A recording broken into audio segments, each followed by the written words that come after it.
La Voix des Bulles présente le One A Club, le podcast BD hebdomadaire, comme vous voudrez.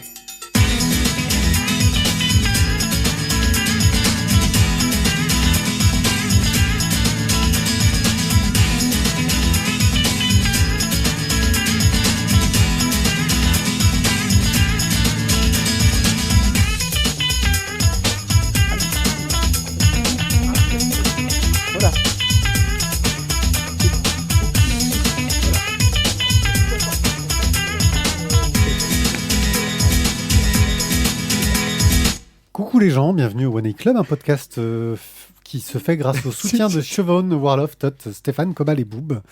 Mais aussi grâce à la participation de quelques personnes fantastiques que sont Thio. Salut Thio. Salut, fasciste. Oui, totalement. Que sont Tizak. Ouais, j'étais à deux doigts de partir. Là. Ouais, je sais. J'ai pas fait l'intro qu'il voulait. Et Guillaume. Salut Guillaume. Pas quoi, c'était deux doigts. Salut tout le monde. Aujourd'hui, dans cette fantastique émission, nous allons vous parler de bande dessinée, car c'est ce que nous faisons le mieux. Le reste, on en parle mal, mais on le fait bien. Il y en a d'autres qui en parlent bien pour nous aussi. Hein. Mais qui le font mal. Mais qui le font mal, voilà. Ouais, mais ça t'en gratte que toi. Nous allons donc nous intéresser aux vacances de Donald à la nuit des temps. Évidence, et au tome 5 à 7 ou 4 à 8 5, 6, 7. Ouais, enfin j'étais parce que j'ai repris le 4 parce que j'étais un peu largué. 5, 6, 7. Ouais, 5, 6, 7, Allez, 2. encore Harmonie. une émission où on vous donne les numéros du loto.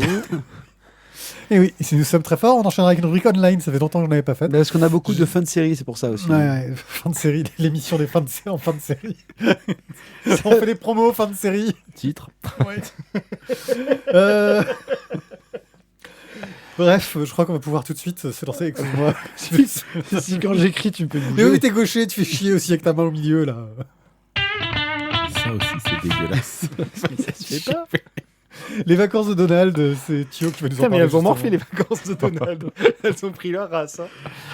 Une bande dessinée de Frédéric Bremo et je sais plus comment Bertolucci. Federico Bertolucci chez Glénat. Mais Pour- comment ça peut être Federico Bertolucci Federico. C'est Federico. Federico. Bah écoute, Federico, si t'as envie.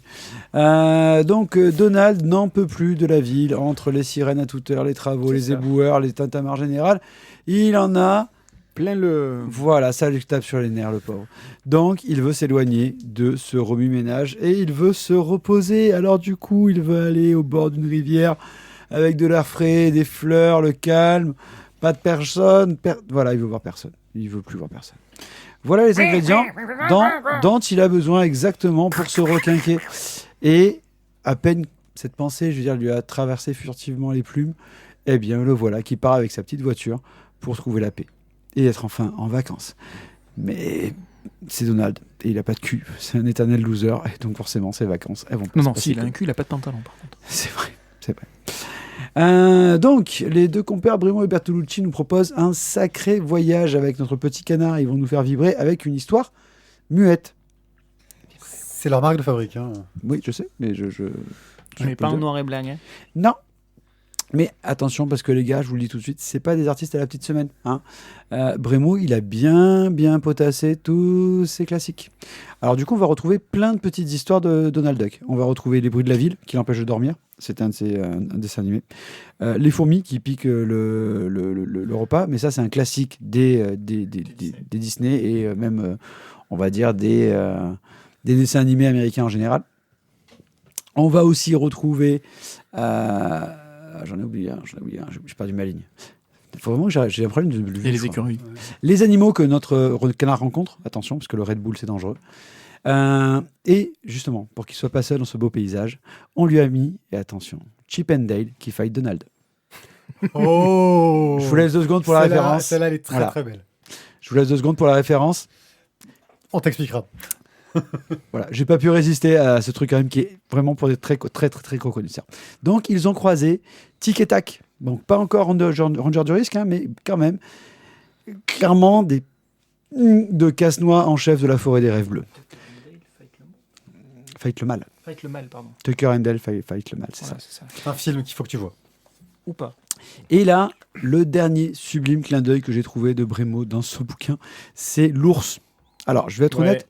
C'est tout le temps le même. Voilà, je ne connaissais pas son nom et j'ai écrit ça texto, hein, je vous le dis tout de suite, je ne connaissais pas son nom et j'ai pas eu envie de chercher parce qu'il était 1h du mat, que j'étais claqué, que je voulais me coucher. Et quand j'ai écrit ça, j'ai dit, putain, t'es juste un enculé de la feignasserie de l'éducation nationale. Donc, j'ai cherché.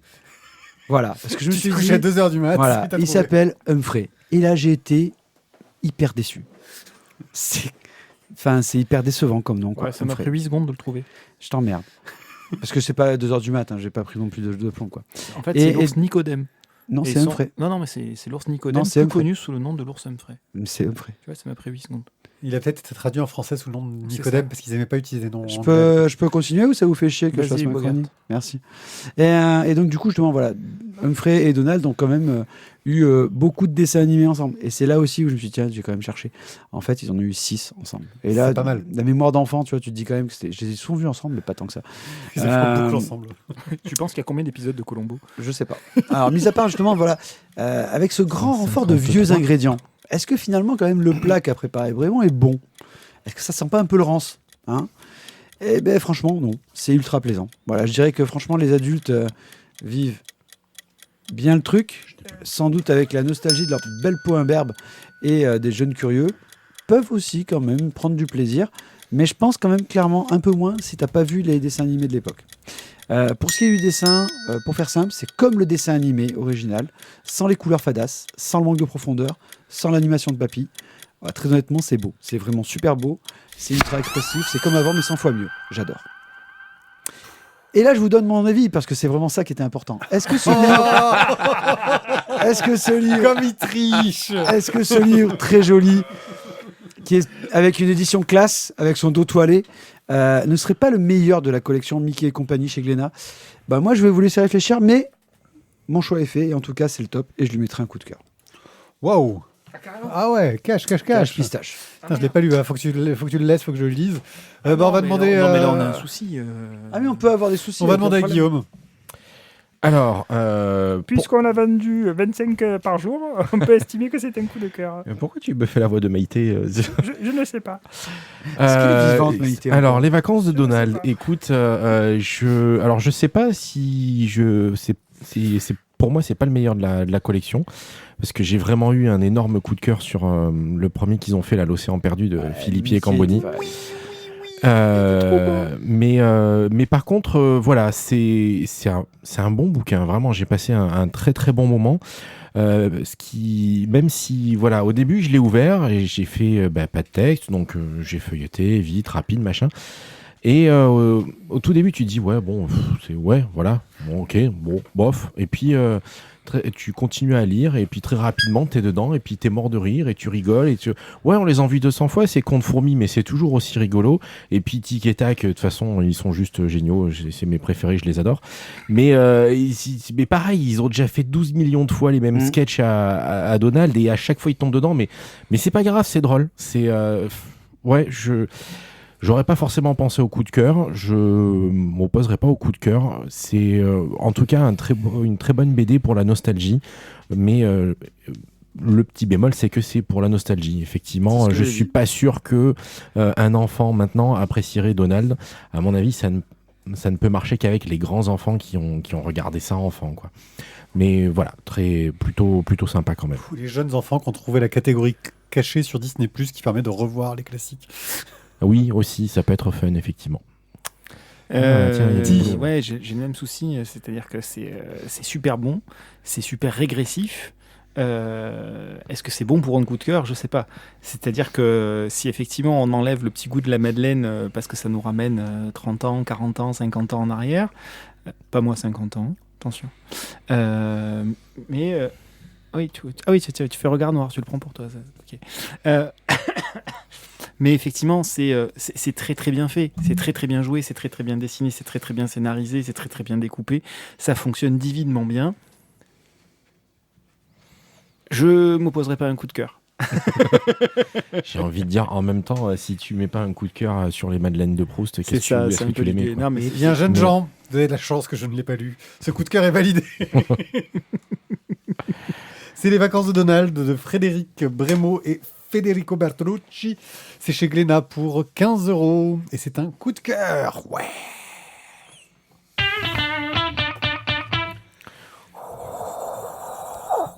La c'était Nuit pas- des Temps, une bande dessinée de Christian Tu mets le Demeter, sous-titre, c'était quoi adaptée d'un pour roman de signaler René la- Barjavel. La foule en délire. Ah, ok. C'est chez Phileas pour 25 €. Phileas, tiens, fais-nous l'histoire.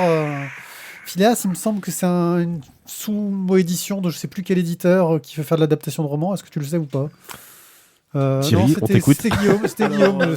C'est toi qui es censé connaître un peu les J'en coulisses sais du rien, métier. Je me souviens Je pas, peux moi. complètement pipoter sur quelque chose, hein, mais Oui, tu en sais, mais c'est pour ça que je demande à Guillaume. Mais Phileas, c'est pas les descendants de Phileas Fogg qui ont ouvert Ah, une mais oui. maison Vu d'édition vu la notation sur le code barre derrière, là, le petit N001, je dirais qu'éventuellement c'est peut-être du sous Casterman, mais Voilà.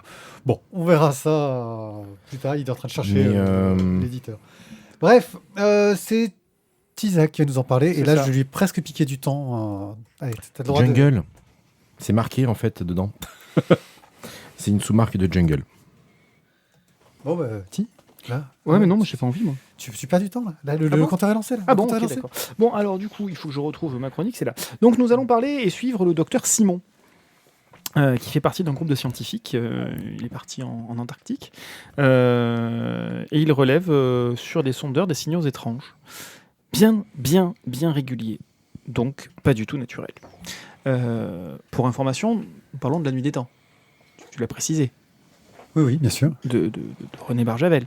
Une adaptation du roman de Barjavel. Donc je fais le pitch, mais en fait on va rester très proche du roman de Barjavel. Donc pour ceux qui l'ont déjà lu, normalement c'est censé vous rappeler des souvenirs. Bon, mauvais, ça dépend de vous. Donc avec toutes les données qu'ils ont récoltées, il y a un seul verdict. À plus de 3000 mètres de profondeur, sous l'Antarctique, des ruines. Des ruines qui dateraient de plusieurs millions d'années. Du coup, il y a une espèce de consensus au sein des nations pour financer ces recherches, collaborer. Ils vont creuser un puits pour accéder à ce qu'ils trouvent en dessous, à l'objet qui émet. Et ils découvrent donc une espèce d'œuf, d'objet ovoïde comme ça, tout en or, mais massif. Un truc... ping, ping, ping. Voilà. Donc du coup, pour arriver à percer la bestiole, c'est un peu compliqué. Et puis où est-ce qu'on perce? Comment on perce? Est-ce qu'on risque pas de détruire des trucs? Bon bref, ça sonde encore une fois, machin. Ils font des efforts pendant de nombreux jours. Ils finissent finalement par pénétrer à l'intérieur et derrière une porte, ils découvrent une caisson avec un homme et une femme endormis. Et sur le visage, un masque d'or. Encore une fois. Donc, apparemment, ça pleurait pas l'or. Hein. Voilà. Ils sont bien.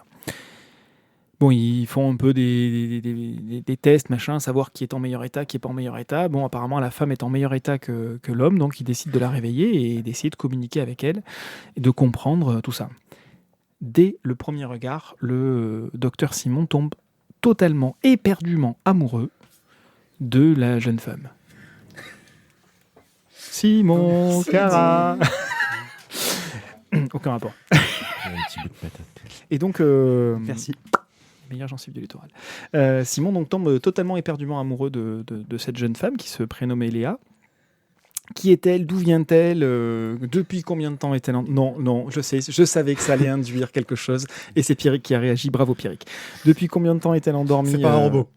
Ce n'est pas un robot. Ça aurait pu, hein. Auprès de ce Coban, puisque le deuxième personnage, on apprend ensuite qu'il s'appelle Coban. Comment a-t-elle survécu? Mais surtout, point essentiel, est-elle, elle aussi, amoureuse de Simon? Est-ce que ces sentiments absolument incandescents sont partagés? Bref, une histoire devenue culte qui mène science-fiction, tragédie, à travers l'évocation d'une civilisation totalement disparue, pour autant très en avance sur la nôtre, qui aborde des termes très classiques en SF, hein, la guerre, la vie éternelle, l'énergie absolue, la télépathie comme moyen évident et universel de communication. Mais c'est surtout et avant tout une histoire d'amour, une histoire destinée à des éléments tragiques, des tourments incessants. Et on n'a qu'une envie, c'est de connaître finalement le dénouement de tout ça, aussi bien sur les aspects SF que sur les aspects sentimentaux. Mon avis sur ce bouquin. La vie, c'est avant le dig. Arrêtez, bande de tricheurs, de malades. Comme c'est bon ça. Donc je reviens. Après, c'est vous qui râlez. Oh, les émissions, elles sont trop longues. Je reviens sur Christian Demeter, donc qui est au scénario, au dessin, à la couleur. C'est pas un petit nouveau sur les adaptations de bouquins. Il a déjà bossé sur Shutter Island, sur Scarface, Au revoir là-haut ou Les couleurs de l'incendie. Et donc là, il s'attaque à ce grand classique de la SF. qui est quand même à la base un bouquin qui était destiné au cinéma, qui a été publié en 68, c'est pas avant-hier, et qui sera récompensé à sa sortie par le prix des libraires. Bref, nos chercheurs découvrent donc des êtres humanoïdes qui sont issus d'une civilisation disparue, et ce qui est intéressant, c'est qu'on va suivre en fait l'histoire de cette jeune femme. On va découvrir qu'elle est amoureuse déjà donc il y a déjà une première amour. Oui, il arrive même dans son avis à nous replacer du pitch, etc. Et donc ce qui est intéressant, c'est d'arriver à suivre la psychologie de ces personnages. On va suivre ce Simon qui en devient presque fou de vouloir communiquer et finalement convaincre son égérie de tomber amoureuse de lui. Et donc, c'est tout ça qui nous donne envie de continuer la lecture. En tout cas, pour moi, ce sont ces éléments-là qui sont prépondérants. Et tout le reste du cadre qui nous est donné en lien avec la SF vient nous piquer de curiosité, mais c'est pas ce qui est, à mon sens, l'essentiel dans tout ça. Et je trouve que c'est ce qui est bien retranscrit par Christian Demeter dans ce bouquin. Vous êtes lourd. Hein. Mais t'abuses vachement quand même. Mais non, j'abuse pas. Laisse-moi finir mon propos. Et je trouve que c'est là-dessus que Christian Demeter est fort, c'est-à-dire qu'il n'a pas du tout insisté, à mon sens, sur les éléments SF, mais il a plutôt insisté sur la relation amoureuse et les relations personnelles entre les protagonistes. Et je trouve que c'est ça qui est l'essentiel dans ce bouquin, la psychologie et les sentiments. Bref, c'est extrêmement bien rendu. Toute la partie dessin graphique est extrêmement bien maîtrisée avec peinture, aquarelle, peut-être sans doute l'acrylique, d'autres éléments qui sont mélangés, mais beaucoup de peinture. Et ça retranscrit ces éléments froids, cet Antarctique froid, et le contrepoint des sentiments absolument brûlants. Donc voilà, pour moi, ça a été un excellent moment de lecture qui, on en parlait tout à l'heure de Madeleine, me ramène 20 et quelques années en arrière lors de la lecture de ce roman. Donc pour moi, c'est une excellente adaptation. Cette adaptation a une grande qualité. Elle m'a donné envie de lire le livre. Car je trouve que sortir les travaux de jeunesse de Christian Demeter, à l'époque où il faisait les couvertures des Fleuves Noirs, pour tous les éléments de science-fiction, avec ses designs très modernes pour les années 70, est vraiment très réussi. Voilà, on sent qu'il était jeune, qu'il avait une certaine fougue et une volonté. Alors, il y a peut-être quelques lacunes dans la caractérisation de ces personnages qui sont un petit peu tous... pas très très bien traités, qui sont tous en fond, alors que il y avait beaucoup plus à faire et on le sent et ça doit être présent dans le roman, j'imagine en tout cas. Bref, j'ai été d'une déception sur ce bouquin parce que j'en attendais tellement et je l'ai lu et j'ai fait waouh, je vois le potentiel. Je vois le potentiel du bouquin, mais ça me donne cette impression, tu sais, ce qu'on dit souvent que la BD c'est du sous-livre. Et ça m'a donné l'impression que c'était le sous-livre de La Nuit des Temps de Barjavel. Voilà, j'ai un avis un peu vache pour le coup. C'est bien, ça change. Ouais. À vous, pour ceux qui l'ont lu. Alors, pour ma part, pareil, j'ai une petite histoire qui me ramène sur la Madeleine de Proust, puisque j'ai trouvé ce bouquin dans la cour quand j'étais au lycée et j'ai adoré ce bouquin. Même si, très honnêtement, c'est du Barjavel plutôt lourd, puisqu'il y a quand même une bonne moitié du bouquin qui est particulièrement lente. J'ai failli abandonner plusieurs fois. Ah oui, il est capable d'être hyper lourdingue, le monsieur. Hein. Pourtant, j'aime bien ce qu'il fait, mais franchement... Moi, j'en avais pas 50 des bouquins à l'époque, j'étais enfermé dans 3 mètres carrés. J'étais pas en tôle, mais pas loin. Et je l'ai lu plusieurs fois. Hein. Oui, ça explique les BD que tu lis maintenant, quoi. Je veux dire, voilà, quoi. Non, honnêtement... L'instant psychanalyse de la mort. Comme tu as lu 50 fois La Nuit des Temps, parce que c'est le seul bouquin que tu avais à l'époque, désormais, tu veux rentabiliser. Après, il me manquait des pages, parce que les rats bouffaient les pages aussi. Bref, non, tout ça pour dire que j'ai adoré ce bouquin, et j'ai adoré ce bouquin étant jeune, même si je l'ai trouvé parfois lourd et long. Enfin, c'est pas lourd, c'est lent. La première partie est vraiment longue et lente. Maintenant, je trouve que l'adaptation est plutôt bien aussi. Pour moi, les éléments principaux y sont, et notamment parce que on voit bien que le sujet principal de cette histoire, au-delà de la SF, c'est vraiment une histoire d'amour, en fait. Mais et c'est pour ça que, pour moi, l'adaptation est plutôt bien. Maintenant, c'est vrai que si tu veux aller au-delà de ça, il vaut mieux lire le bouquin, parce que ça, il a pas tant que ça traité dedans. Après, pour la petite blague... les bouquins de Phileas, on a un petit souci quand même avec, c'est ils ont un truc, ils ont un machin qui fait que Ça sent la naphtaline. C'est pas des bouquins, c'est pas des bouquins évidents à vendre. Ils ont un défaut au niveau de la maquette, au niveau de la présentation, au niveau du truc. C'est pas des bouquins qui donnent envie quand tu le vois, t'as pas envie de le prendre. Et du coup, si tu le prends pas, tu le feuillettes pas. Si tu le feuillettes pas, tu le lis pas. Ensuite, ils ont eu des choix éditoriaux pas forcément géniaux, heureux, et c'est une collection qui a du mal en fait. Mais là, La Nuit des Temps, c'est La Nuit des Temps et c'est Barjavel. Et pour le coup, celui-là, qui est plutôt bien en plus, a vraiment bien fonctionné. Mais honnêtement, il y aurait eu un autre titre dessus, il aurait été aussi bien, il aurait vachement moins bien tourné, quoi. Parce que ils ont un souci quand même. Il y a un truc qui te donne pas envie, quoi. Je trouve qu'ils ont un petit problème de maquette, perso. Voilà. Quelque chose à ajouter, Thio? Vais-je être seul contre tous? Alors, je suis d'accord avec la maquette parce que en fait, la couve, donc c'est je pense un tableau de Christian Demeter qui doit être fait en mélange, je dirais moitié acrylique, moitié encre, moitié ou encre, aquarelle, je sais pas.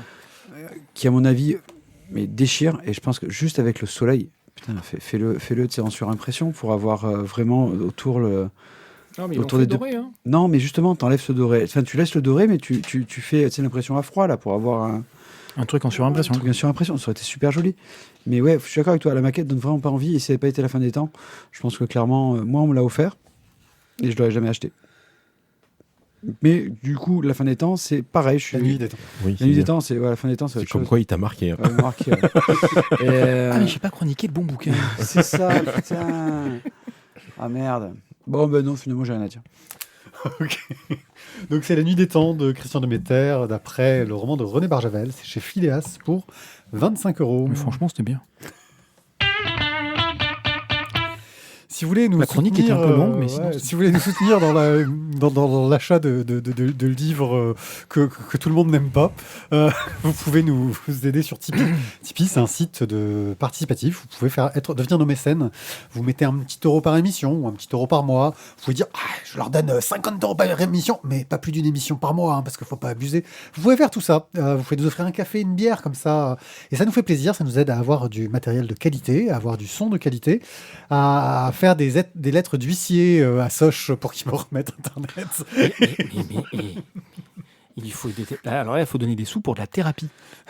J'en suis à 45 jours sur Internet, j'ai le droit de 47. Ouais, 47, merci. Il sait même plus compter. Oui, voilà. Il nous rebat Il est les oreilles tous complètement les jours dévarié. avec. Bref, vous pouvez nous soutenir Il se sur scarifie Tipeee, le mais bras. vous pouvez aussi nous soutenir, bien sûr, en parlant de nos émissions, en mettant des likes, des cœurs et tout ce que vous voulez, que ce soit sur Spotify, Deezer, on est partout. Vous pouvez écouter nos émissions dans le monde entier. On fait les débuts de meeting de Mélenchon, Macron, Pécresse aussi. Oui, pas de souci. Selon Comme combien quoi, on vous n'a vraiment payez. pas de face. Hein. Alors, pas du tout. Eux non plus en même temps. Je note pas que faux. tu n'as pas cité tous les candidats parce qu'on a quand même un Ah non, minimum de face. j'en ai mis que 3. Éminence. Non, les autres, on les a partagés. Alors, je sais plus, c'est In Shadow, c'est pas In the Shadow. On voit Si, que c'est si. des. Hein Ah non, c'est Non, pas In In Shadow. On voit que c'est des japonais qui ont écrit le C'est titre. The Eminence in Shadow. Ouais, voilà, qui aurait pu être traduit par Éminence grise, parce que le mot existe en français pour le coup. Mais non, ils ne l'ont pas fait. C'est un scénario de Daisuke Aizawa, un dessin de Henri Sakano et Tozai. Alors, je sais pas qui a fait quoi. Je sais que apparemment, c'est basé Tozai, sur. c'est le Kara Design. Ouais, c'est le chara-design. Je pense qu'à la base, c'était basé sur, comment ils s'appellent, les romans qui font. Parce que. C'est un light novel. Ouais, un light novel, voilà, à la base. C'est chez Doki Doki pour 7,50 € le tome. On va parler des 2 premiers tomes. Guillaume.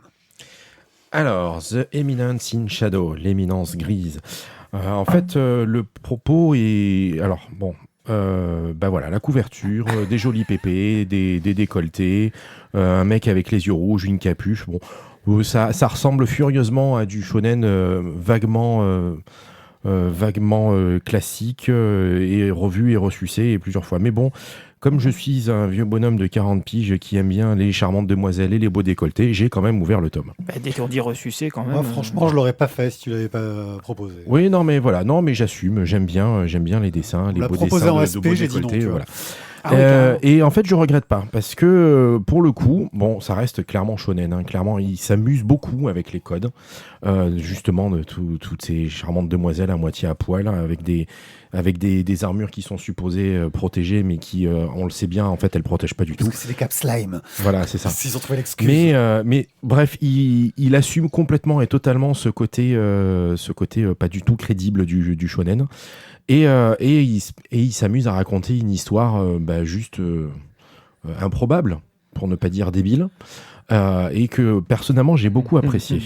Donc le personnage central est un jeune homme qui, dans sa première vie, dans un Japon contemporain, avait une admiration pour les éminences de l'ombre, les éminences grises, ces hommes et ces femmes qui, dans l'ombre, tirent les ficelles les machinations et qui en fait défont les guerres, défont les pouvoirs, etc. Bref, les mecs qu'on voit jamais, mais qui en fait font tout le boulot. Et qui ont beaucoup de ténébritude. Voilà, et qui ont beaucoup de ténébritude, autant pour moi, je l'avais oublié, et qui effectivement, en fait, on les voit jamais, mais c'est quand même eux qui ont la classe. Et donc, pour être une bonne éminence de l'ombre, il faut être hyper intelligent, hyper balèze, hyper tout. Il a même un peu perdu le fil à un moment donné en se disant qu'il faudrait quand même qu'il arrive à survivre à une explosion nucléaire, sauf que en fait, c'est pas possible dans la vraie vie. Heureusement pour lui, il se réincarne dans un nouveau monde. Oui, ça fait un peu isekai, un peu ressucé, un peu shonen. Attention, j'ai déjà dit au début. Alors je précise parce que moi j'ai découvert le genre isekai il y a pas longtemps. C'est vraiment un sous-genre du shonen où c'est des gens qui ressuscitent dans des autres mondes pour vivre des aventures. Voilà. Et ils ont fait un genre. Et ça fonctionne bien souvent. Pas toujours, mais il y en a plein des biens et plein des moins bien. Et donc là, il arrive dans un monde moins contemporain, avec de la magie. Et pour le coup, pour survivre à la bombe nucléaire, ça va être vachement plus facile, déjà parce qu'il y a la magie, et puis aussi parce qu'il n'y a pas de bombe nucléaire. Donc ça, voilà. C'est une bonne raison. Ouais, ça. c'est bien, c'est pas mal. Et donc, il va reprendre son objectif, et dans l'ombre, s'entraîner, machin, etc. Tout en ayant l'air le plus nul possible, en tout cas officiellement. Et alors là où ça commence à devenir à mon sens vraiment fun et couillon, c'est que un jour, au détour d'une opération où il va juste détrousser des voleurs, en fait il va sauver une jeune fille atteinte d'un mal que personne ne sait soigner sauf lui parce qu'il est trop balèze, et il va lui sortir un bobard pas croyable et monstrueux pour lui expliquer que c'est tout ça juste pour avoir la classe au moment où il s'explique, hein, et que il vient de la sauver, que telle église les manipule, et que tout ça en fait c'est du flan, et que lui il est là pour restaurer la vérité, et que et il se présente comme Shadow, et ça lui fait sa première émule. Et le grand truc, c'est ça, c'est d'échafauder des théories complètement fumeuses et débiles qu'il sait pertinemment fausses, mais en fait à chaque fois il tombe juste, et c'est là que c'est très fun. Voilà. Donc, mon avis, au cas où vous ne l'aurez pas compris, donc c'est que j'ai beaucoup apprécié, et vraiment c'est surtout le côté humour stupide, comique de situation débile, et fan service éventuellement, et toute l'utilisation de tous les clichés du genre qui est faite, qui est limite soulignée et complètement et totalement assumée. Voilà. Vas-y, Thio, je te laisse commencer, parce que moi j'ai plein de théories. Je t'en prie, vas-y. Ouais. Bon. Je sais pas, t'as des théories. T'en parles. Alors, je t'avoue que moi, la couverture, effectivement, au premier abord, je te dis, c'est encore un truc avec des filles avec des gros décolletés, des gros seins. Le chara design a l'air joli, mais ça fait vraiment, vas-y que je t'achète jeune ado. Alors je dis ce truc-là, ça ressemble à un truc de jeune ado, il va être super balèze, le gars dans l'ombre discret. Et puis je dis le truc, et puis il meurt, il revient dans un nouveau monde. Et puis je dis le truc, et je dis, ok, là, d'un coup, tout ce qu'il dit, ça tombe juste. À chaque fois, hein, je veux dire, le gars, il jette un couteau au hasard sur une carte, et c'est là qu'est le méchant, parce qu'il a jeté là, et c'est là qu'il est, parce qu'il est trop fort, en fait. Mais il est vraiment trop fort, parce qu'il est vraiment balèze, il a plein de pouvoirs, mais en plus, il tombe toujours juste sur toutes ces théories qu'il invente.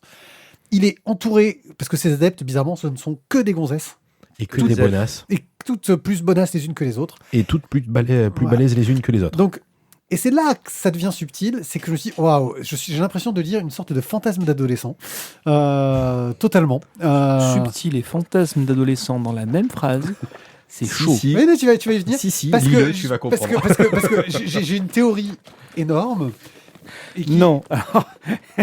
qui est peut-être la, qui est peut-être Comme la- il se la pète. J'espère presque que c'est pas ça, parce que si j'ai trouvé l'intrigue derrière, c'est dommage. C'est qu'en fait, il est dans le coma et que il est en train de se faire son film Non. et que c'est pour ça qu'il a toujours juste. Non. Non, ça passe pas. Non. Ah, C'est Non. juste que c'est du shonen en fait. Non, c'est qu'en fait, Pas nécessairement, parce sa qu'il est... vie, ce qui se rappelle de sa vie précédente, c'est réellement sa vie précédente. Et il y avait réellement cet adversaire-là dans sa vie précédente. En fait, tout ce qu'il sait d'aujourd'hui, c'est ce qu'il sait de sa vie précédente. Et donc, ce qu'il dit qu'il invente comme ça, en disant ouais, j'ai sorti une connerie. En fait, c'est des réminiscences de son ancienne vie. Parce que tu vois, le karma est quand même une belle pute. Et donc, du coup, il retrouve le même adversaire dans sa vie d'aujourd'hui. Et donc, il est au courant de tout. Et c'est pas un hasard s'il donne le nom de Diabolos. Ouais, mais en fait, il est pas au courant qu'il tombe juste, lui. Hein. Oui, il le sait pas. Il Mais le il ne le percute sait pas pas qu'il tombe encore. c'est juste. très bien écrit parce qu'il y a toujours le sous-titre du commentateur qui dit. Toi, t'as la fille qui dit oui, ça je vais pas lui dire parce qu'il doit le savoir, parce qu'il est trop fort. Ah, et je pense qu'en fait, il y a un truc, mais je vais pas le dire à Shadow parce qu'il doit le savoir, il est trop fort. Et le chapitre finit par en fait, il ne sait pas. Parce qu'il il sait rien. Mais c'est un personnage, voilà. Enfin, j'ai trouvé ça très prenant. T'as vraiment envie de lire la suite. Je sais pas combien de tomes sont prévus. Écoute, j'en suis à un peu plus de 100 chapitres, donc il y en aura quelques-uns. Non, chapitres, hein, pas tomes. chapitre. Ouais, parce que tu arrives à te faire envoyer les chapitres par avance du Japon par tes cousins. Voilà, c'est ça. Qui te les traduit gentiment. Tout à fait. Ça, c'est sympa. Ça. Ouais, non, c'est chouette, c'est cool. Avec famille nombreuse, c'est bien. Bon, c'est dommage parce que tu vois, ils m'envoient le bouquin, ils ont écrit dessus et tout, ça fait moins joli, donc j'achèterai quand même après, tu vois, mais... Et oui, et puis graphiquement, c'est aussi très réussi. Voilà. Oui, Et ça, après, je tenais c'est- sur le chara design, tout ça, ça marche très bien. Oui, mais au niveau graphique, j'ai envie de dire, c'est assez classique pour le genre, quoi. C'est bien fait, c'est très bien fait, mais c'est... Enfin, pour moi, il n'y a rien de nouveau, il On parlera réinvente rien, la quoi. semaine prochaine d'un truc qui graphiquement est plus difficile, mais Ok. voilà. Tu as quelque chose. Enfin, moi, j'ai envie de lire la suite. Oh, mais moi aussi, en fait, ça c'est une bonne série. Pareil, quand elle était passée sur notre truc de monde de SP, je m'étais posé la question et j'y étais pas allé. De peur de me faire un peu tracher par d'autres personnes. Ouais, à toi aussi. Ben oui. En fait, on a peur tous les deux de se faire chanter. Donc du coup, maintenant, je prends les devants et je commande directement ce que Finalement, lui c'est voudra. qui le dictateur, si je comprends plus C'est le dictateur de l'ombre. Le dictateur in the shadow. Et franchement, voilà, une bonne, un moment super agréable. Mais je peux pas tout noter, les gars. J'ai qu'une seule feuille. Hein. Non, vraiment un moment super agréable. Un bon shonen. Voilà. Bah, on va attendre la suite parce que je veux savoir où ça nous amène avant de savoir si c'est vraiment génial ou si c'est juste qu'on se fout de notre gueule tout du long. Moi, je pense que ma théorie est la bonne. Ouais. Eh bien, nous le saurons peut-être un jour. Dans le dictateur de l'ombre. Nous allons parler des tomes 5 à 7 de Harmonie, 5 à scénarisé, 7. et dessiné et colorisé par Mathieu Rélès, et aussi colorisé par Valérie Vernet, qui a fait aussi des décors par Franck Achard, Vincent Quirine. C'est chez Dupuis, c'est 12,50 € le tome. Pour rappel, Harmonie est une jeune fille qui a réussi à s'échapper avec d'autres enfants d'un groupe secret qui la retenait prisonnière pour essayer de récupérer ses pouvoirs. Ça, c'est le premier arc que nous avons fini. Maintenant, elle vit en paix, prise sous l'aile d'un gars qui leur sert de babysitter. Ils ont plus de liberté, mais pas tant que ça. Ils se méfient quand même de lui parce qu'ils savent pas trop ce qui l'attend d'eux, même s'il les entraîne, il les aide à être plus forts, mais toujours dans la bienveillance. On est moins dans un côté un peu militaire que tu pouvais avoir chez l'autre groupuscule avant. Et bien sûr, l'autre groupuscule continue à les chercher. Et c'est là qu'on commence à aller un peu dans le fond de l'histoire avec d'où viennent les pouvoirs de ces gamins, parce qu'Harmonie a des pouvoirs, tout comme les gamins avec elle. D'autres enfants ont des pouvoirs. D'où viennent-ils? Le gars qui s'occupe d'eux a aussi des pouvoirs. Et ça viendrait, en gros, si je devais résumer ça sommairement, d'une sorte de peuple de l'Atlantide qui a laissé des descendants à travers le temps, et ils en font partie. C'est pour ça qu'ils ont des pouvoirs. Maintenant, ces grands méchants essayent de revenir. On nous essaie de nous apprendre par les flashbacks en prenant possession de corps. Et c'est là qu'on va suivre comment ces gamins essayent d'empêcher ce retour-là et de déjouer ces pièges. On est vraiment dans de la BD jeunesse ado très classique qui va très fortement chercher du côté Comics de super-héros, ça fait pas mal penser au côté X-Men derrière, mais aussi un petit peu manga à la Akira, ce genre-là, tu vois, de notre génération, j'ai envie de dire.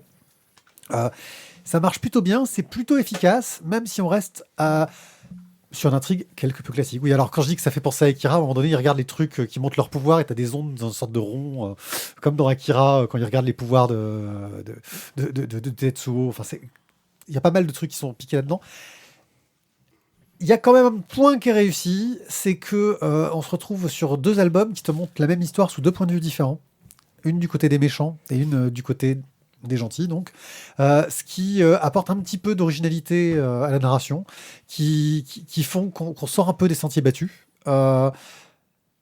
J'ai passé donc un excellent moment, je pense que ça plaira beaucoup aux jeunes, parce que c'est une série qui est bouclée, qui tient la route et qui est très bien racontée et qui a un dessin que je trouve vraiment super.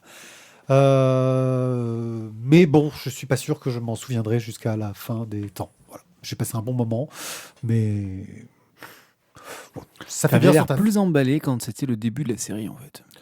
Bah, il y avait beaucoup de promesses sur le début de la série, en fait. Et là, les promesses y sont, mais je me rends compte que, enfin, ça remplit ses objectifs, mais ça va pas au-delà. Et je pense que il y avait un tel, tu vois, quand t'as ce truc, tu attends quelque chose d'exceptionnel, et puis bah là, c'était très bien, mais c'était pas exceptionnel. Ouais.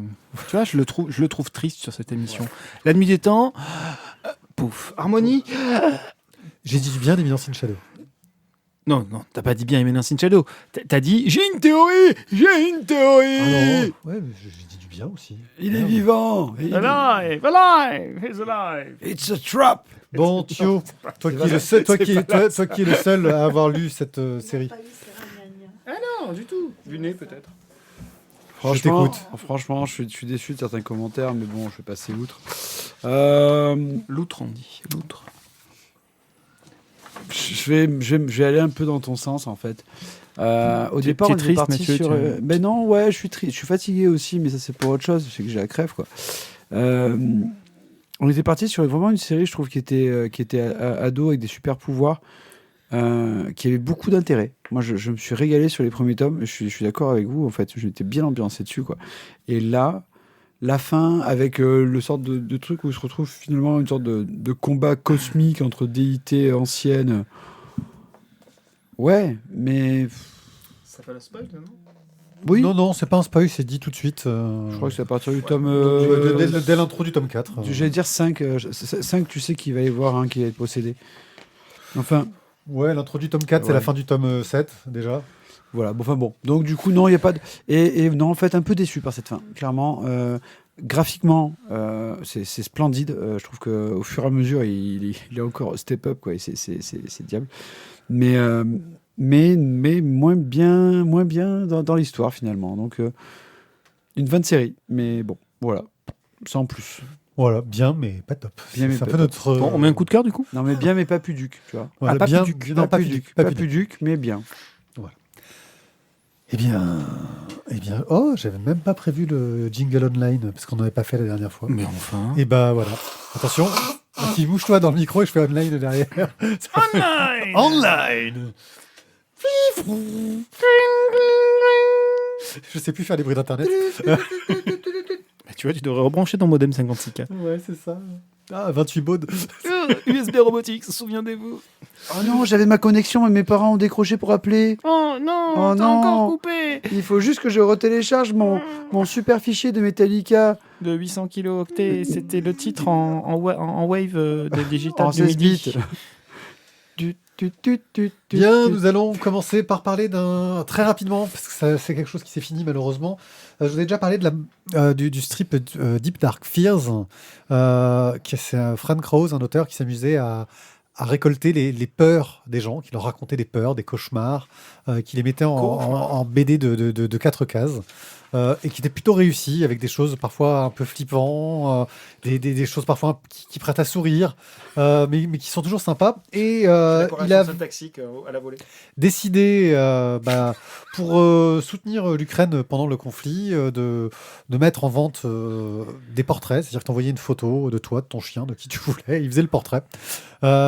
Il en a fait une centaine. Ça fait une belle collection. J'espère je sais pas s'il va renouveler l'expérience parce que ça va l'air plutôt cool. C'est du NFT ou pas? Non, pour le coup, c'est pas du NFT. Tu peux payer un peu plus cher pour qu'il te l'envoie par la poste dans le monde entier. Il envoie du dessin. Non, de chez lui aux États-Unis. De chez lui aux États-Unis. Donc dessin, aquarelle. Enfin, c'est plutôt joli. Ça me permet de faire un petit rappel sur cette série, moi que je trouve très sympathique. Et puis j'ai trouvé que l'initiative était plutôt cool et plutôt bon enfant. On va rester avec Mathieu Rennes, dont on vient de parler pour Harmonie, avec sa nouvelle série qui s'appelle La théorie du chaos. La théorie Avec du un chaos. K et un O. Oui, avec un K et un O. Donc c'est une série de BD d'anticipation d'action qui a l'air d'être mis dans le monde un petit peu du fight, de la boxe, etc. Qui va publier dans un premier temps en ligne avec des chapitres mensuels. Il offre tout le prologue que tu peux lire gratuitement et ensuite tu peux t'abonner pour lire la suite. Donc c'est une expérience délicate de vente en ligne, hein, ça marche pas forcément. Une version papier est quand même prévue dans un second temps, mais il le fait sans le soutien d'un éditeur. C'est un peu la prise de risque qu'il a derrière. On peut le soutenir via Tipeee pour avoir les trucs ou sur Patreon. Il y a une formule d'abonnement où en gros qui te permet pour 2,90 € par mois d'avoir accès au chapitre par mois et un forfait à 30 € l'année. Je trouve l'expérience intéressante. J'ai pas vraiment vu quelle était la taille des chapitres. C'est ça qui joue aussi. J'espère que ça va faire progresser ce genre de financement parce qu'effectivement, publier sur Internet est quand même plus facile à l'heure actuelle que de vouloir publier un livre qui importe de gros coûts et permet à pas mal d'auteurs de faire connaître leur travail, quitte à ce que ça sorte derrière sur du vrai album. Bref, la théorie du chaos, on retrouve toujours le dessin toujours aussi bon, ce qu'on disait tout à l'heure de Mathieu Rennes. Ça a l'air bien cool. Vous trouverez l'adresse sur notre site lavoidesbulles.fr. Et on finit avec une fin. Oui, on est vraiment dans les fins. C'est Mazette. Mazette était un projet qui était lancé par Melaka et Renaud. Melaka qui travaillait pour le Psychopathe avec son père Karali à l'époque qui était maquettiste et quand le Psychopathe s'est arrêté a voulu le relancer et avec son compagnon qui est Renaud qui est le dernier dessinateur de l'Aquablue, c'est un nouveau qui va prendre sa place derrière qui est assez bluffant dans son travail. Ils ont voulu lancer un magazine en ligne avec du dessin satirique, des histoires à suivre, des petits jeux vidéo, tout dans un tempérament très très très de gauche, hein, disons-le tout de suite, c'est du très très très de gauche. Quelque chose que j'aime bien, j'avais soutenu le projet sur la première année, et puis après je me suis rendu compte que j'avais pas le temps de le lire, tout aussi connement que ça, et que j'ai pas lu. Donc j'ai arrêté de le soutenir. Malheureusement, ça n'aura pas survécu aux affres du temps. C'était très difficile pour eux de gérer le côté com'. Parce que c'est tout un métier, que c'était pas leur métier, c'est ce que dit Melaka dans son dernier édito. En tout cas, voilà, je trouvais que c'était une très belle initiative et j'espère qu'on en aura d'autres dans le même genre qui viendront parce que voilà, peut-être que le côté engagé a peut-être aussi un peu fait peur aux gens, qu'il faudrait quelque chose d'un peu plus neutre, même si on a eu d'autres expériences plus neutres qui ont eu lieu avant. Je pense à Professeur Cyclope qui ont elles aussi pas marché, qui se sont cassés les gueules. Même si c'est de Professeur Cyclope qu'est né le dernier Atlas. Donc quelque part, des fois, de ses morts, il sort de belles choses. J'espère qu'il sortira de belles choses de la mort de Mazette. Voilà, c'est tout pour aujourd'hui. C'était cool. On a fait une belle émission. Ouais. Même si, Harmonie, voilà quoi. C'est triste. C'était pas celui-là de Jingle que je voulais envoyer. Je crois que Le mec totalement hors sujet. maintenant, il est temps de se dire au revoir. Voilà. C'était une émission fin de série, je crois je sais pas, ça va peut-être là le titre. On a passé un bon moment avec vous, on espère que vous aussi, qu'on ne vous entraînera pas dans notre déprime et notre tristesse, et que vous saurez vivre dans la joie et la bonne humeur, et le plaisir d'être ensemble et de lire des bandes dessinées.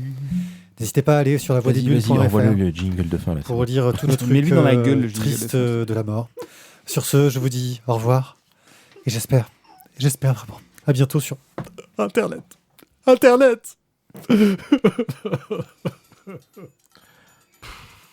C'est pathétique. Ah Hein. non, C'est pathétique. Alors, on peut c'est plus thétique là. C'est plus éthique aussi, mais bon.